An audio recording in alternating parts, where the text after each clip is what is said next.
জয় ঠাকুর। শ্রী শ্রী রামকৃষ্ণ পুঁথি চতুর্থ খণ্ডের অন্তর্গত ঈশ্বর বিদ্যাসাগরের সঙ্গে কথোপকথন, এই অধ্যায় থেকে আমরা পাঠ করছিলাম। আজ আমরা এই অধ্যায়ের 13তম দিন পাঠ করব, পর্ব 563, পৃষ্ঠা সংখ্যা 368 এর অর্ধেক অঙ্ক।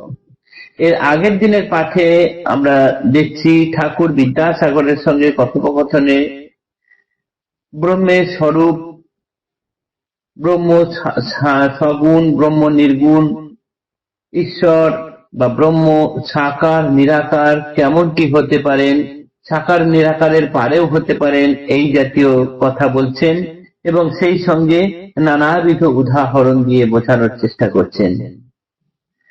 এক অখণ্ড জলরাশি, সুদূর বিস্তৃত জলরাশি, যার একদিক যদি ভীষণ ঠান্ডায় বরফ হয়ে থাকে, সেই একই জলরাশি অন্য কোথাও দেখা যাবে গরম পেয়ে গলে জল হয়ে গেল।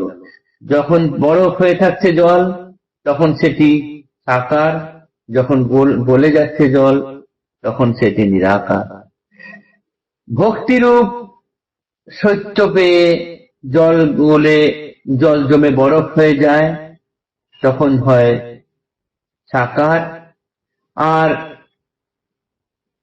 জ্ঞান স্বরূপ উত্তাপ এসে সেই জলকে যদি, বরফকে যদি গলিয়ে জল তরল করে দেয়, তখন সেটি হয় জল, তখন হয় নিরাকার।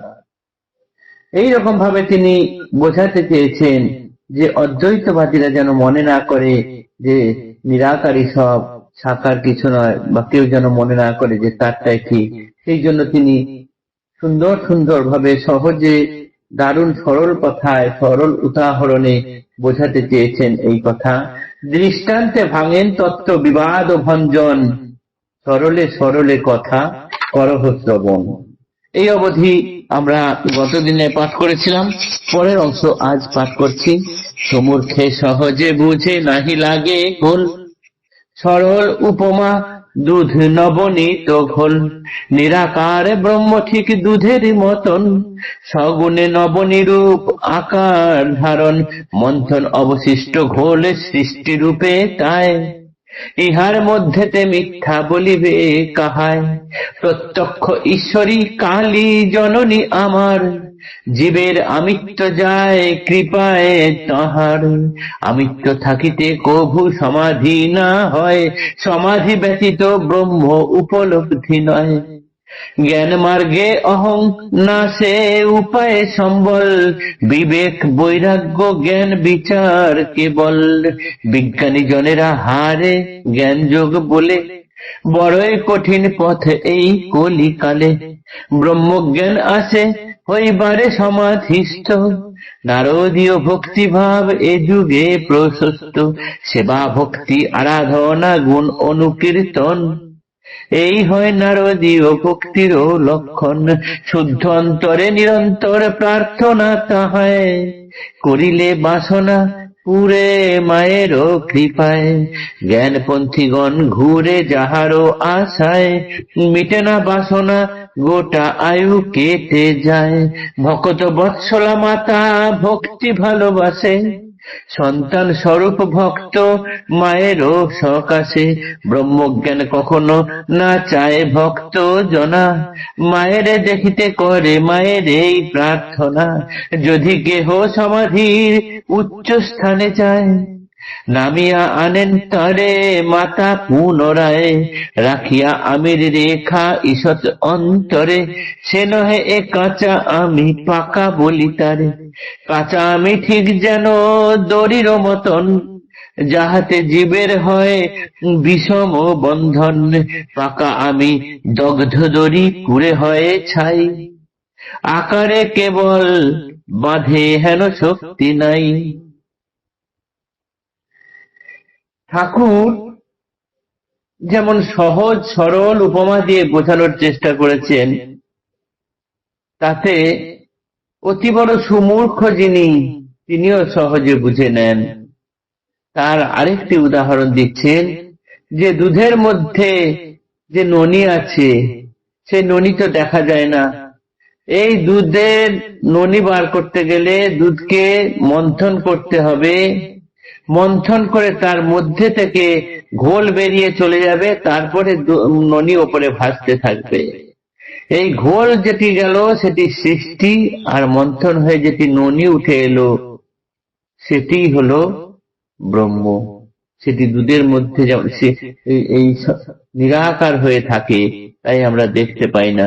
তাই দুধের মধ্যেই ননি আছে, তাকে দেখতে গেলে যেমন মন্থন করতে হয়, ঠিক সেরকম ব্রহ্মকে অনুভব করতে গেলে এই সৃষ্টিরূপ ঘোল আগে বাদ দিয়ে তারপর ব্রহ্মকে পাওয়া যায়।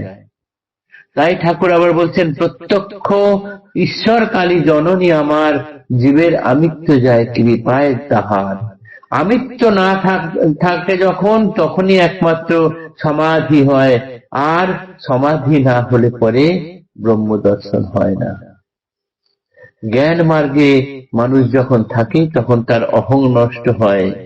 বিবেক, বৈরাগ্য, জ্ঞান, বিচার এই জিনিসগুলো দিয়ে এগোতে থাকলে তবেই ব্রহ্মের পথে যাওয়া যায়।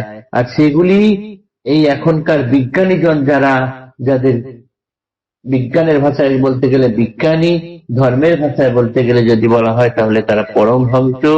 তারা জানেন যে এই পথ বড়ই কঠিন পথ, কলিকালে এই পথে যাওয়া খুবই শক্ত ব্যাপার। তাই কলিকালের ক্ষেত্রে নারদীয় ভক্তি হলো সব থেকে প্রশস্ত। এই নারদীয় ভক্তি কি না, সেবা, ভক্তি, আরাধনা এবং গুণানুকীর্তন, এগুলি হলো নারদীয় ভক্তির লক্ষণ। এগুলো দিয়ে সহজে কৃপাময়ী মায়ের দর্শন পাওয়া যায়, সহজেই সমাধির দিকে এগোনো যায়। সমাধিতে যারা যখন যান তখন অতিরিক্ত বেশি যদি চলে যান, মা তখন তাকে খানিক নামিয়ে আনেন। নামালেও তার মধ্যে খানিক অহং রেখে দেন, কিন্তু এই অহং কাঁচা অহং, এই আমি কাঁচা, আমি পাকা, কাঁচা আমি নয় পাকা আমি, পাকা আমিতে দোষ নেই। ঠিক যেমন দড়ি আর দড়ির ছাই, দড়ি দিয়ে মানুষকে বাঁধা যায়, কিন্তু সেই দড়ি যদি পুড়ে ছাই হয়, সে ছাই দেখতে দড়ির মতোই থাকে, কিন্তু তা দিয়ে বন্ধন হয় না, বাঁধা যায় না। এই উদাহরণ দিলেন ঠাকুর আরেকটি। আজকের পাঠ এতটুকুই থাকলো। আগামী দিনে এর পরের উদাহরণ আবার ঠাকুর দেখব। জয় ঠাকুর, নমস্কার।